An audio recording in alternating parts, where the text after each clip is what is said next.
Hi friends, నేను మీ Pravalika. Welcome back to Pravali's kitchen. ఇవాళ మనం ఎంతో రుచికరమైన పాతకాలపు వంటను చేయబోతున్నాం. అదేనండి, చెరువు పక్కిలతో చింతాకు పొడి ఇగురు. చాలా టేస్టీగా ఉంటుందండి. ఒకసారి మీరు కూడా ఈ స్టైల్లో ట్రై చేశారంటే ఎండి చేపలంటే ఇష్టం లేని వారు కూడా ఎంతో ఇష్టంగా తింటారు.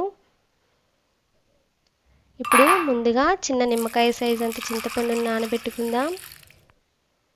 కూరకు కావాల్సిన ఇంగ్రీడియంట్స్ చూద్దాం. 2 మీడియం సైజ్ ఆనియన్స్, 3 పచ్చి టమాటాలు, 2 పచ్చిమిర్చి, 2 వంకాయలు, కరివేపాకు, హాఫ్ కప్ చింతాకు పొడి. ఇక్కడ నేను ముందుగా తలా తోక తీసి క్లీన్ చేసుకున్న 100 గ్రాముల ఎండు చేపలను తీసుకుంటున్నాను.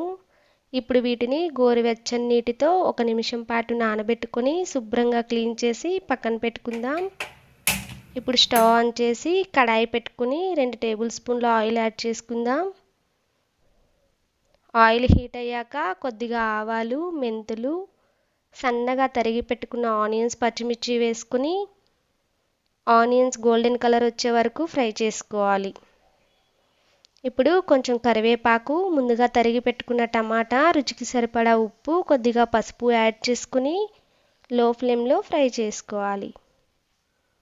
ఇలా చేయడం వలన టమాటా అనేది తొందరగా మగ్గుతుంది. మూత పెట్టి లో ఫ్లేమ్లో 1 నిమిషం పాటు ఉడికించుకొని మూత తీసి ఒకసారి బాగా కలుపుకుందాం.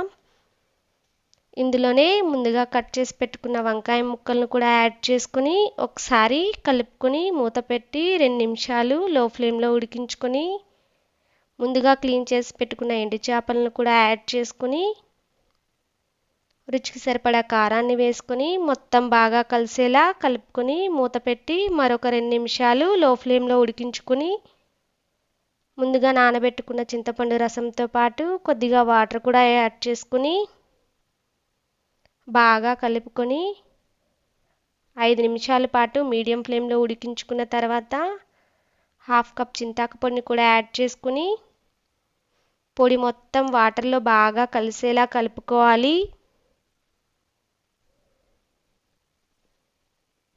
మూత పెట్టి మరొక 5 నిమిషాల పాటు ఉడికించుకుని ఉప్పు కారం చూసుకుని సరిపోకపోతే అడ్జస్ట్ చేసుకుని కలిపి మూత పెట్టి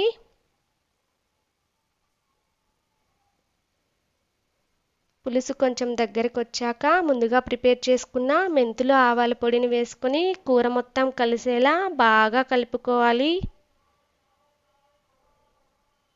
మూత పెట్టి ఒక 5 నిమిషాలు లో ఫ్లేమ్లో ఉడికించుకుందాం. చూశారు కదా, కూరలోని వాటర్ అంతా ఇంకిపోయి ఎంత బాగా దగ్గరికి అయిపోయిందో. అంతేనండి, మన చెరువు పక్కిలతో చింతాకు పొడి ఇగురు రెడీ అయిపోయింది. స్టవ్ ఆఫ్ చేసుకొని సర్వ్ చేసుకుందాం. ఒకసారి మీరు కూడా ట్రై చేయండి, మీకు ఖచ్చితంగా నచ్చుతుంది. ఎలా వచ్చిందో కామెంట్ సెక్షన్లో కామెంట్ చేయండి. వీడియో గనక మీకు నచ్చినట్లయితే please like, share and subscribe. Thank you for watching.